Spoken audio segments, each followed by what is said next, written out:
دوستو، شب معراج کی رات جہاں پر آج آپ اتنی ساری عبادت کریں گے، اس عبادت میں یہ بھی آپ ایڈ کر لیجئے گا انشاءاللہ تعالی۔ اللہ کے فضل و کرم سے آپ کے گھر میں خیر و برکت رہے گی۔ آپ نے کرنا اتنا ہے کہ آپ نے 12 رکعت نماز ادا کرنی ہے۔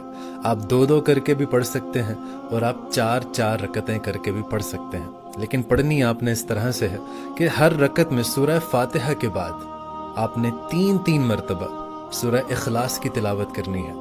جب 12 رکعتیں آپ کی مکمل ہو جائیں تو اس کے بعد آپ نے تسبیح لینی ہے۔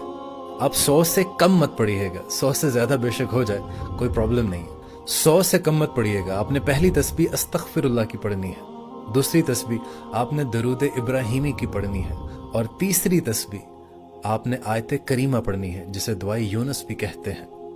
یہ پڑھنے کے بعد آپ اللہ تعالیٰ سے راز و نیاز کی باتیں کریں، اللہ تعالیٰ سے اپنی گزارشات، جائز گزارشات آپ اللہ تعالیٰ کے سامنے رکھیے۔